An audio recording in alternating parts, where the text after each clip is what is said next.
Teman-teman, ya syabab, suatu hari setelah perang Siffin yang terjadi antara Sayyidina Ali dan Sayyidina Muawiyah bin Abi Sufyan yang menyebabkan perang berhenti dan terjadi sebuah peristiwa yang namanya tahkim. Ada sekelompok orang yang tiba-tiba keluar dari tentara Ali bin Abi Thalib. Keluar dalam bahasa Arab artinya kharaja, maka mereka sering disebut sebagai Al-Khawarij. Setelah mereka keluar dari tentara Sayyidina Ali, mereka pergi ke tempat namanya An-Nahrawan. Suatu hari, saat mereka di An-Nahrawan, ada salah satu prajurit Khawarij yang lagi duduk di bawah pohon teman-teman. Kemudian ada beberapa buah yang jatuh dari pohon tersebut. Dan prajurit Khawarij itu lagi makan buahnya. Mereka tidak tahu ini pohon milik siapa. Tiba-tiba dia dilihat oleh panglima Khawarij. Kemudian dia ditegur keras. Kamu kok makan dari buah ini? Emang kamu tahu ini pemiliknya siapa? Buah ini milik siapa? Ana takut kamu makan makanan yang haram. Kamu harus lebih berhati-hati melihat makananmu ini haram atau halal, karena ini adalah takwa yang sebenarnya. Kemudian teman-teman, beberapa hari setelah peristiwa pohon ini, mereka kebetulan bertemu dengan salah satu sahabat hebat Rasulullah SAW yang namanya Abdullah bin Khabbab bin Al-Arat. Abdullah bin Khabbab bin Al-Arat lagi safar bersama istrinya, lagi safar jauh-jauh, karena memang Abdullah sengaja menjauhi kota-kota besar agar menjauhi fitnah yang terjadi antara umat Islam. Kemudian kebetulan mereka bertemu dengan Abdullah dan mereka memutuskan untuk mengetes aqidah Abdullah. Karena menurut aqidah Khawarij, menurut pemahaman Khawarij, Utsman bin Affan kafir, Ali bin Abi Thalib kafir, Muawiyah bin Abi Sufyan kafir. Maka mereka bertanya kepada Abdullah, bagaimana pendapatmu tentang Utsman dan Ali? Maka Abdullah menjawab dengan jawaban yang sudah disepakati seluruh umat Islam, bahwa Utsman seorang sahabat Khalifah Rashid yang baik, Ali juga sama. Maka Khawarij langsung mencap Abdullah, sahabat Rasulullah, menyimpang dari akidah yang benar, dan mereka membunuh Abdullah dan istrinya. Bukan hanya itu, istrinya kebetulan lagi hamil. Mereka buka perut istrinya dan mengeluarkan janin yang ada di dalamnya yang sebentar lagi lahir dan membunuh janinnya juga. Lihat teman-teman, agak aneh ya kelompok Khawarij itu. Giliran ada buah yang jatuh dari pohon yang memang halal untuk dimakan di dalam Islam, walaupun kita tidak tahu pemiliknya siapa, mereka sangat wara, mereka sangat berhati-hati, mereka sangat memperhatikan mana yang halal dan mana yang haram. Tapi giliran ada darah, kehormatan, dan reputasi saudaranya yang muslim, mereka dengan sangat mudah mengecap dia menyimpang dari akidah yang benar. Cap dia kafir atau cap dia sesat dan bunuh dia, bunuh istrinya, dan bunuh anak yang masih dalam kandungan. La ilaha illallah. Terlihat aneh kan teman-teman? Tapi sayangnya kelompok Khawarij ini masih ada sampai hari ini. Di zaman kita ini, Khawarij modern masih ada. Dan jumlahnya bertambah banyak teman-teman.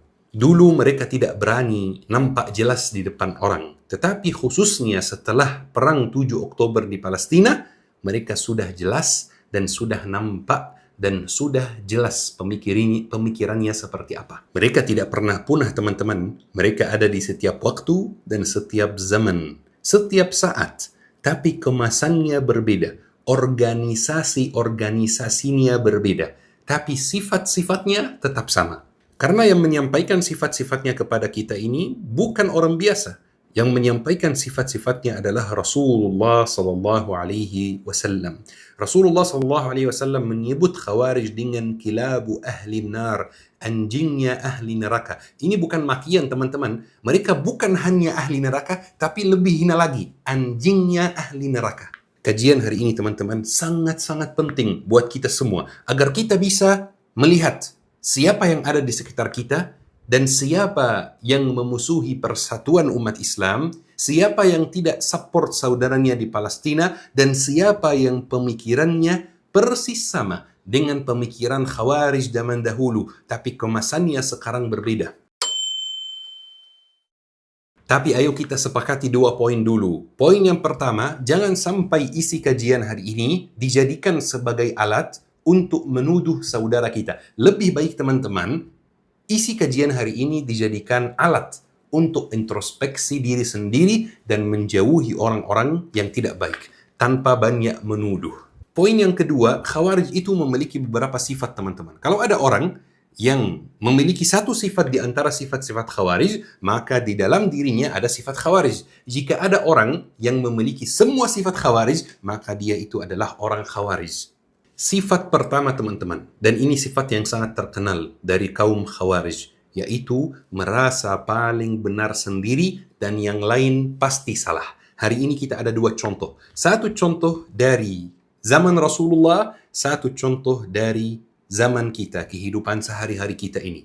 Contoh yang pertama, ketika Rasulullah SAW di satu saat menyelesaikan sebuah ghazwah, biasanya ada beberapa barang yang ditinggalkan oleh musuh. Barang tersebut di dalam Islam namanya harta rampasan perang.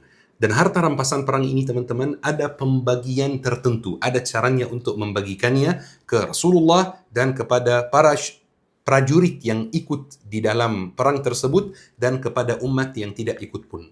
Ketika Rasulullah SAW membagikan harta rampasan perang, ada satu orang yang merasa dizolimi oleh Rasulullah SAW, merasa pembagiannya tidak adil, maka dia berteriak di dalam masjid, "Ya Muhammad, i'dil fa innaka lam ti'dil." Wahai Muhammad, bersikap adillah karena engkau wahai Muhammad tidak bersikap adil. Maka Rasulullah SAW kaget, dan bahkan Abu Bakar As-Siddiq, Umar bin Khattab langsung pegang pedangnya, ini harus dibunuh orang ini. Tapi Rasulullah tenangin Umar bin Khattab dan Abu Bakar As-Siddiq, dan Rasulullah mengatakan, "Waihak, in lam a'dil faman la ya'dil." Jika saya tidak bisa bersikap adil, lantas siapa yang bisa bersikap adil? Ini kan jawaban yang sangat masuk akal teman-teman. Karena Rasulullah SAW seorang nabi, seorang rasul yang maksum, terhindar dari dosa. Jadi tidak mungkin tidak bersikap adil. Pria itu yang menuduh Rasulullah SAW zalim, dia merasa paling benar sendiri, merasa ada pembagian harta rampasan perang tertentu yang dia merasa benar, dan pembagian Rasulullah SAW salah. Contoh kedua teman-teman dari kehidupan sehari-hari kita, ketika ada ulama-ulama hebat, ketika ada ulama yang masih ada harga dirinya, yang menyuarakan Palestina di mana-mana, yang membahas Palestina, yang mengingatkan jamaah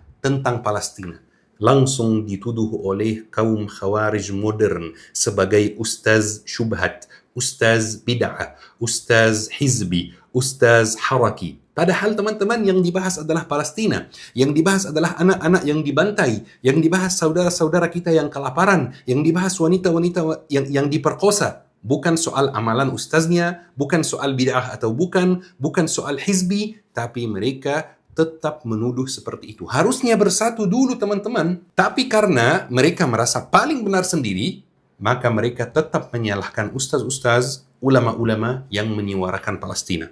Misalnya teman-teman, ketika ada demo atau aksi bela Palestina, demo di mana semua orang menunjukkan supportnya kepada seluruh dunia, bahwa umat ini masih peduli dengan Palestina. Demo atau aksi di mana tokoh-tokoh masyarakat datang menunjukkan dukungannya kepada Palestina. Demo di mana ratusan orang, ratusan juta, bahkan miliaran juta dikumpulkan untuk memberi makanan dan minuman kepada saudara kita di Palestina. Aksi atas izin pemerintah, aksi atas izin pihak yang berwenang. Tiba-tiba teman-teman, aksi yang hebat, yang baik seperti ini dicap oleh kelompok Khawarij modern sebagai haram karena aksi demo protes ini adalah hal yang menyerupai orang kafir yang tidak boleh dilakukan orang muslim. Ya memang teman-teman, kalau kita buka buku kitab fiqih, maka kita akan ketemu bahwa memang soal aksi dan soal demo ini masalah khilafiyah. Tetapi apakah ini waktu yang tepat untuk membahas masalah-masalah khilafiyah? Apakah ini momen yang pas untuk membahas hal-hal seperti itu sementara saudara kita dibantai di Palestina? Tapi ya teman-teman, memang ini salah satu sifat Khawarij, merasa paling benar sendiri dan yang lain pasti salah. Beberapa dari jamaah pernah bertanya kepada saya, Syekh, di mana tempat belajar bahasa Arab yang baik? Kami mau memahami Al-Quran, kami mau memahami isi hadis Rasulullah SAW. Selalu ana merekomendasikan Syabab Belajar Akademi. Kenapa? Karena dua. Yang pertama, kelasnya untuk pemula. Yang kedua, tersedia kelas malam setelah selesai kerja, tersedia kelas subuh sebelum berangkat kerja. Sifat yang kedua teman-teman adalah kebanyakan Khawarij itu adalah anak muda, orang yang umurnya masih muda, tapi sangat vokal, tapi sangat berani menyesatkan dan membid'ahkan dan menyerangi orang lain. Dan seperti biasa, dua contoh. Satu contoh dari zaman para nabi dan sahabat, satu contoh dari zaman kita. Di zaman Ali bin Abi Thalib, teman-teman, kelompok Khawarij itu kharaja, keluar dari tentara Ali bin Abi Thalib. Tentara Ali bin Abi Thalib isinya siapa? Tentara Ali bin Abi Thalib isinya para sahabat semua. Sementara tentara Khawarij itu isinya tabi'in semua. Orang-orang yang tidak pernah bertemu dengan Rasulullah. Berarti orang-orang yang umurnya masih muda. Karena jarak peristiwa-peristiwa ini dengan Rasulullah sangat dekat. Khawarij itu menyalahkan semua sahabat teman-teman. Khawarij itu walaupun mereka tabi'in, walaupun mereka masih ilmunya di bawah para sahabat, mereka tetap menyalahkan para sahabat dan merasa paling benar sendiri. Umurnya masih muda, tetapi berani menyesatkan para sahabat yang masih bersama Ali bin Abi Thalib. Berani membid'ahkan para sahabat yang masih bersama Ali bin Abi Thalib. Berani mengkafirkan para sahabat yang masih bersama Ali bin Abi Thalib.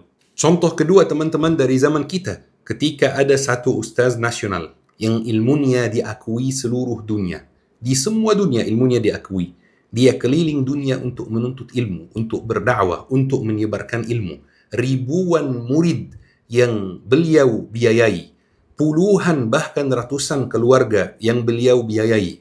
Ratusan orang menjadi hafiz berkat dukungan dari beliau. Ketika ustaz itu diundang ke ceramah, bukannya dikasih uang, tapi beliau yang kasih uang. Ustaz sehebat itu buat kajian yang tidak sejalan dengan pemikiran Khawarij modern itu teman-teman. Tiba-tiba dicap oleh anak yang masih muda, yang lagi duduk rebahan di sofanya, dicap ustaz syubhat, dicap bid'ah, dicap tauhidnya bermasalah, dicap jangan didengar ustaz syubhat. Biasanya teman-teman di setiap zaman, di setiap era, di setiap bangsa, di setiap umat, yang paling banyak mensupport urusan umat adalah pemuda. Karena tenaganya masih full, kesehatannya masih full, masih sangat semangat. Tapi sayangnya di zaman kita ini teman-teman, kelompok Khawarij modern itu isinya banyak pemuda. Yang sengaja tidak membantu Palestina karena berbagai macam tuduhan yang diajarkan oleh ustaz-ustaznya. Dan tuduhan tersebut langsung dimakan begitu saja, tanpa dicek faktanya secara objektif. Contoh misalnya tuduhan yang dilontarkan oleh kaum Khawarij modern terhadap Palestina. Misalnya, Palestina itu Asy'ariyah. Dan kaum yang tauhidnya belum lurus, tidak pantas untuk dibantu. Kemudian yang kedua, tuduhan yang sangat terkenal. Hamas itu Syiah. Jangan berharap ada kemenangan kalau ada Syiah. Jadi teman-teman, umat jadi bingung gitu. Palestina itu Syiah atau Asy'ariyah sebenarnya. Jadi apa kadang-kadang Syiah, kadang-kadang Asy'ariyah gitu. Tuduhannya aja tidak konsisten, apalagi logikanya, analoginya dan lain-lain. Kemudian ada satu tuduhan yang sangat terkenal juga teman-teman. Katanya kalau belum menegakkan tauhid, jangan berharap bisa menang. Kemudian kelompok Khawarij modern itu ditanya, tauhid menurut kalian itu artinya apa? Mereka menjawab dengan santai, Allah di atas arsy. Ya Allah. Pemahamannya terhadap tauhid itu sangat sempit teman-teman. Hanya satu atau dua atau tiga masalah yang menjadi masalah khilafiyah dalam soal akidah dijadikan adalah pondasi utama agama ini. Menjadikan tauhid alat untuk menyerangi saudara sendiri. Inna lillahi wa inna ilaihi raji'un. Sifat ketiga teman-teman, ibadahnya luar biasa. Ibadahnya sangat kuat. Salatnya luar biasa. Bacaan Al-Qur'annya itu bikin terharu dan bikin nangis teman-teman. Tapi selalu salah menafsirkan ayat Al-Qur'an dan hadis-hadis Rasulullah sallallahu alaihi wasallam. Dan ini teman-teman, ada hadisnya langsung dari Rasulullah sallallahu alaihi wasallam. Kita baca bersama. Yahqiru ahadukum salatuhu ma' salatihim wa siyamuhu ma' siyamihim wa 'amaluhu ma' 'amalihim yaqra'una al-Qur'an la yujawizu taraqihim yamriquna min ad-din kama yamriqu as-sahmu min ar-ramiyyah. Salah seorang dari kalian meremehkan salatnya dibanding salat mereka. Ketika melihat salat mereka, merasa, kok salat saya seperti ini ya? Kok salat mereka khusyuk sekali, tapi saya belum bisa khusyuk? Puasanya dibandingkan puasa mereka. Ketika melihat puasanya, puasa Daud, puasa Senin Kamis, luar biasa, kita merasa, ya Allah, ibadah kita masih kurang sekali. Dan amalannya dibanding amalan mereka. Ketika melihat mereka banyak sedekah, banyak amalan baik, kemudian kita merasa, ya amalan saya masih kurang. Lihat kata Rasulullah, ini tentang Khawarij teman-teman. Mereka membaca Al-Quran namun tidak melewati tenggorokannya. Mereka keluar dari agama sebagaimana anak panah menembus dari tubuh buruannya. Ada satu hadis lagi teman-teman yang diriwayatkan oleh Ibnu Abi Hashim di Al-Sunnah. Dan hadis ini derajatnya hasan. Hadis yang pertama derajatnya sahih teman-teman. Taib. Hadisnya, yaqra'una al-Qur'ana yazunnuna annahu lahum wa huwa alaihim.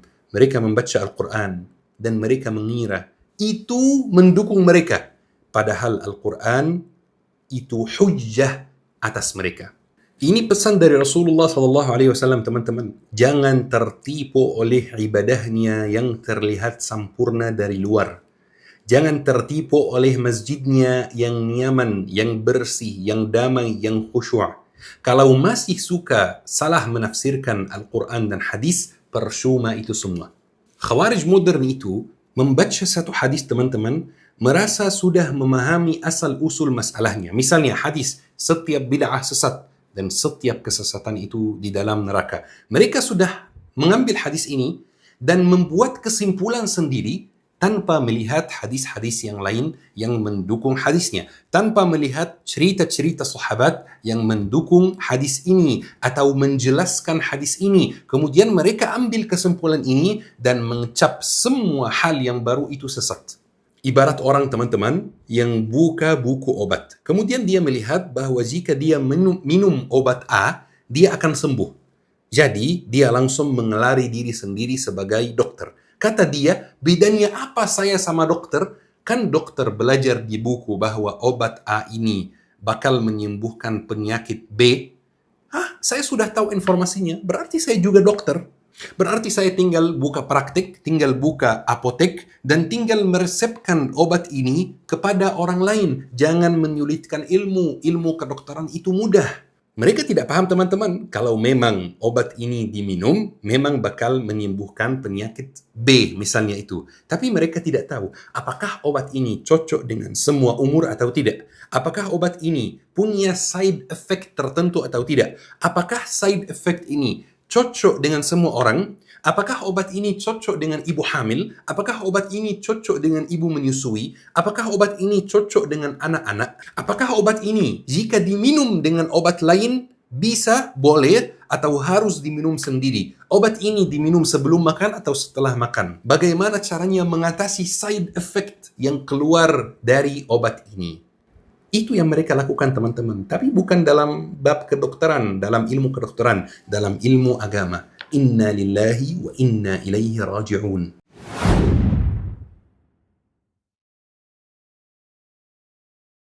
Sifat yang keempat teman-teman. Banyak dari mereka yang hafiz Al-Quran 30 juz. Tapi Al-Quran tidak sampai ke hatinya.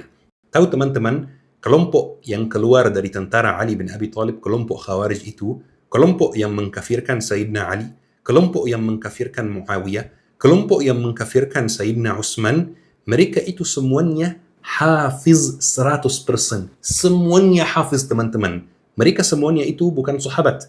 Tidak ada satu pun di antara mereka yang pernah belajar langsung dari Rasulullah SAW. Mereka semuanya hafiz. Sementara ada beberapa sahabat lain yang tidak sempat hafiz Al-Quran 30 juz.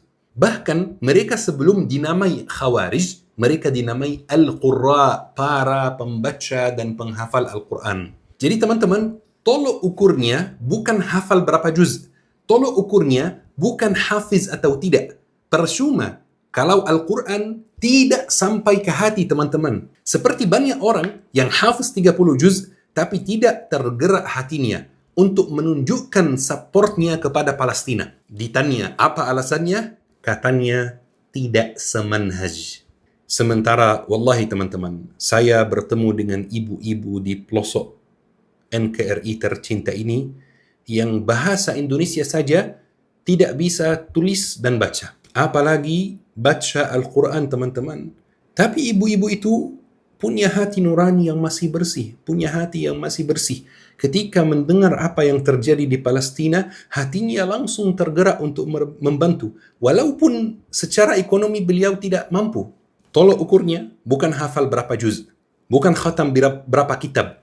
Tapi ilmu yang kita dapat ini sampai ke hati kita atau tidak. Kalau antum bisa hafiz 30 juz dan ilmu sampai ke hati dan dipraktikkan, alhamdulillah ini pasti jauh lebih baik.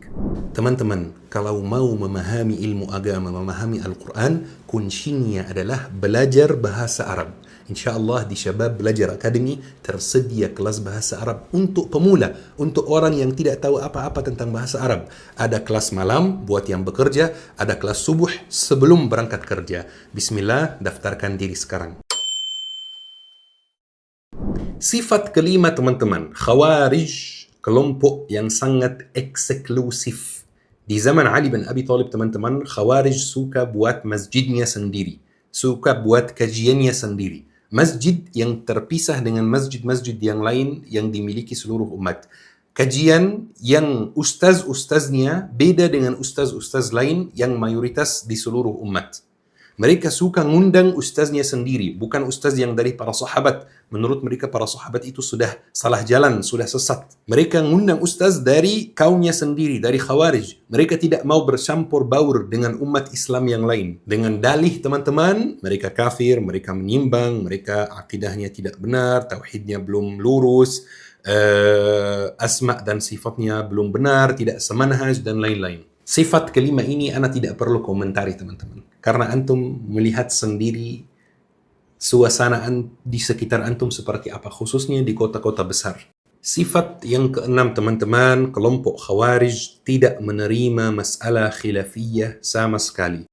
Jadi teman-teman, hukum dalam agama Islam ini ada beberapa hukum yang fix, yang dalilnya jelas. Dan ada beberapa hal yang dalilnya tidak jelas. Atau dalilnya bisa ditafsirkan dengan dua cara yang berbeda, pemahaman yang berbeda. Misalnya teman-teman soal khamar, itu jelas haram karena dalilnya sangat jelas. Jadi semua umat sepakati bahwa khamar itu haram. Sementara ada beberapa masalah lain yang dalilnya tidak jelas atau bahkan tidak ada dalil sama sekali. Maka kita masuk ke qiyas, masuk ke hal-hal yang lain. Yani bukan pembahasan kita hari ini pembahasan usulul fiqh. Misal seperti masalah cadar, masalah jenggot, masalah isbal, masalah qunut, masalah maulid, masalah zikir berjamaah, masalah tahlilan. Itu semuanya masalah khilafiyah teman-teman. Khawarij tidak menerima masalah khilafiyah itu sama sekali. Dan menjadikan masalah khilafiyah itu sebagai patokan untuk mengetes seseorang dari kelompok mereka atau tidak. Sama seperti perang Siffin teman-teman. Perang Siffin itu berhenti bagaimana? Berhenti ketika tentara Muawiyah meminta dari tentara Ali sesuatu yang namanya tahkim. Mungkin kalau kita jelaskan tahkim itu apa sekarang agak sulit. Tetapi teman-teman bisa melihat kajian-kajian ana yang sebelumnya yang cerita tentang awal asal usul Khawarij. Pokoknya masalah tahkim ini termasuk masalah khilafiyah pada zamannya. Menurut Ali bin Abi Thalib, masalah tahkim itu aman, gak ada masalah, boleh dilaksanakan. Tapi menurut Khawarij, masalah tahkim itu tidak diperbolehkan dan hukumnya haram. Maka mereka tidak menerima masalah khilafiyah ini, tidak menerima beda pendapat, dan mereka memutuskan untuk keluar dari tentara Ali bin Abi Thalib dan menuduh sepupu Nabi SAW sebagai orang kafir, orang sesat, orang yang tidak seaqidah, tidak semanhaj dengan mereka.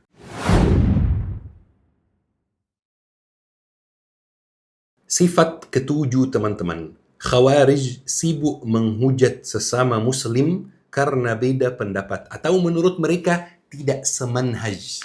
Tetapi giliran ada musuh Islam yang membahayakan umat Islam, tiba-tiba diam. Seperti biasa, tidak ada perlawanan dan tidak dihujat, musuh tersebut tidak dihujat sama sekali. Dan seperti biasa, ada contoh dari zaman kita dan contoh dari para sahabat. Di zaman fitnah besar itu teman-teman, fitnah Siffin, masalah Siffin antara tentara Muawiyah dan tentara Ali, ada beberapa musuh yang mencari celah untuk menghancurkan umat Islam ini, seperti Romawi misalnya. Sampai pemimpin Romawi itu, pas ada perang antara Sayyidina Ali dan Sayyidina Muawiyah, pemimpin Romawi itu kirim surat kepada Muawiyah bin Abi Sufyan. Isi suratnya begini, kami tahu bahwa kamu lagi bermasalah dengan Ali, dan kami merasa kamu berhak mendapatkan khilafah dibanding Ali, dan kami siap untuk support kamu dengan prajurit dan dengan tentara dan dengan alat perang. Kira-kira apa balasan Muawiyah teman-teman? Teman-teman, ini lagi perang dengan Ali bin Abi Thalib. Benar, perang benar. Banyak yang dibunuh, banyak masalah dan lain-lain. Kira-kira apa sih surat yang Muawiyah kirim balik kepada pemimpin Romawi? Kata Muawiyah, saya bertengkar dengan sepupu saya sendiri. Apa urusanmu? Demi Allah, jika kamu nggak diam, aku akan damai dengan sepupu aku sendiri dan datang untuk membunuh kamu. Jelas, padat. Kenapa teman-teman? Karena Sayyidina Muawiyah bin Abi Sufyan itu seorang muslim yang lurus. Seorang muslim yang mengetahui mana musuhnya dan mana saudaranya yang cuman beda pendapat. Di waktu yang sama teman-teman, Khawarij kesibukannya apa? Kesibukannya adalah membid'ahkan, menyesatkan tentara Ali dan tentara Muawiyah. Padahal ada musuh lain yang sedang siap-siap mencari celah untuk menghancurkan umat Islam, yaitu Romawi. Seperti zaman kita ini juga teman-teman, contohnya dari zaman kita, satu-satunya kelompok yang menyerangi Israel secara nyata di dalam lapangan adalah Hamas. Malah Hamas dituduh Syiah oleh Khawarij modern, Hamas dituduh akidahnya tidak benar oleh Khawarij modern, Hamas dituduh begini dan begitu oleh Khawarij modern. Tapi bagaimana dengan musuh Islam sendiri yang membantai Hamas? Bagaimana dengan musuh Islam yang membunuh anak kecil di Palestina? Bagaimana dengan musuh Islam yang memperkosa wanita-wanita di Palestina? Bagaimana dengan musuh Islam yang memperkosa pria-pria di Palestina? Bagaimana dengan musuh Islam yang ingin menjajah negara-negara Islam? Tiba-tiba teman-teman, Khawarij diam. Tidak berbicara sama sekali. Tidak ada kata sedikit pun yang disampaikan sebagai jihad bil lisan, jihad dengan lisan terhadap musuh itu. Sifat yang ke-8 dan sifat yang terakhir teman-teman. Khawarij itu dakwahnya kasar dan tidak menghormati orang yang berilmu, tidak menghormati tradisi setempat. Di zaman Ali bin Abi Thalib teman-teman, ketika Khawarij memutuskan untuk keluar dari tentara Ali, ada sahabat Rasulullah namanya Ibnu Abbas, sepupu Rasulullah juga, anak Al-Abbas, salah satu saudara Rasulullah sallallahu alaihi wasallam dan orang yang hijrah paling terakhir. Karena ada banyak alasan, dipaksa oleh Quraisy dan lain-lain. Tapi pokoknya beliau hijrah pas Rasulullah mau Fathu Makkah, mau penaklukan Makkah. Pokoknya Ibnu Abbas minta izin dari Ali bin Abi Thalib untuk keluar ke tenda-tenda Khawarij jauh di pinggir kota untuk berdiskusi dengan mereka. Siapa tahu mereka bisa balik, mereka bisa kembali ke jalan yang benar. Jadi Ali bin Abi Thalib mengizinkan Ibnu Abbas, kemudian Ali bin Abi Thalib mengatakan kepada dia, mau nggak aku kirim bersama kamu prajurit-prajurit dengan senjatanya supaya menjaga kamu di sana? Kata Ibnu Abbas, gak usah, aku pergi sendiri saja dengan pembantu saya. Saya kan pergi ke sana berbicara dengan saudara muslim, tidak mungkin mereka menyakiti saya. Tapi ketika Ibnu Abbas sampai sana dan mereka mulai berdiskusi teman-teman, diskusinya jadi panas dan mereka mulai menyakiti Ibnu Abbas secara fisik dan mereka hampir mau membunuh Ibnu Abbas. Padahal Ibnu Abbas itu diajarkan, dididik langsung oleh Rasulullah SAW. Padahal dia sahabat, padahal dia posisinya sangat tinggi dalam Islam, padahal ilmunya jauh lebih tinggi pasti dari Khawarij. Tapi itu semua diabaikan oleh kaum Khawarij karena memang dakwahnya kasar. Mereka tidak mempertimbangkan umur, tidak mempertimbangkan posisi, tidak mempertimbangkan jabatan, tidak mempertimbangkan orang ini tokoh masyarakat atau tidak mempertimbangkan orang ini dihormati di tempatnya atau tidak. Sama seperti di zaman kita ini teman-teman, dakwah Khawarij memang jumlahnya mulai banyak akhir-akhir ini. Tapi ini hanya untuk sementara. Jumlahnya akan menurun, tapi pelan-pelan.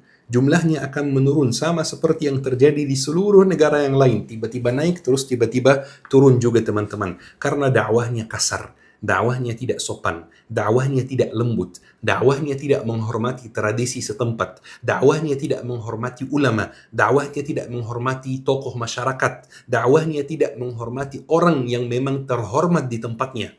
Apalagi di Indonesia teman-teman, di mana gaya favorit dakwah ini adalah gaya yang lembut dan tenang dan menghormati tradisi, mengikuti sunnah-sunnah Rasulullah, di mana gayanya juga lembut dan menghormati tradisi. Teman-teman yang dirahmati oleh Allah Subhanahu wa taala. Sekali lagi ana mau sampaikan satu hal yang wallahi penting sekali. Kalau kita lihat negara-negara Timur Tengah itu sudah terpecah belah. Hampir di setiap sudut itu ada perang. Ketika teman-teman melihat hal seperti itu, ana pengen teman-teman bersyukur atas nikmat NKRI, bersyukur atas nikmat Indonesia. Allah Subhanahu wa taala memberi kita nikmat yang luar biasa, yaitu tinggal di Indonesia, tinggal di dalam suasana yang aman, tinggal di dalam suasana yang damai, tinggal di dalam suasana di mana bisa hadir kajian, di mana bisa dakwah, di mana bisa baca Al-Quran, di mana bisa hafal Al-Quran, di mana bisa berinteraksi dakwah seperti ini melalui online. Ana ingin teman-teman bersyukur atas nikmat yang luar biasa ini. Nikmat Indonesia. Nikmat al-amnu wal-aman. Teman-teman yang dirahmati oleh Allah Subhanahu wa taala, apa yang ana sampaikan hari ini jangan dijadikan alat untuk menyerangi saudaramu sendiri. Ana sangat kecewa dengan kelompok ini yang sangat tidak mensupport Palestina. Padahal support Palestina itu adalah kewajiban bagi setiap orang yang punya harga diri, setiap orang yang punya hati nurani. Dan Indonesia menjadi contoh yang luar biasa untuk mensupport Palestina sejak zaman Bapak Soekarno sampai hari ini teman-teman. Seharusnya kita semua mensupport Palestina. Jujur ana sangat kecewa, tapi di waktu yang sama wallahi ana dari dalam hati ana mendoakan mereka supaya mereka dapat hidayah dan kembali ke jalan yang benar, tidak menjadi eksklusif lagi, tidak menjadi kelompok yang tertutup lagi, tidak menjadi kelompok yang mudah membid'ahkan, mudah menyesatkan saudaranya lagi. Teman-teman yang dirahmati oleh Allah Subhanahu wa taala, ayo kita mengakhiri kajian hari ini dengan doa kafaratul majlis. Subhanakallahumma wa bihamdik asyhadu an la ilaha illa anta astaghfiruka wa atubu ilaik. Syukran.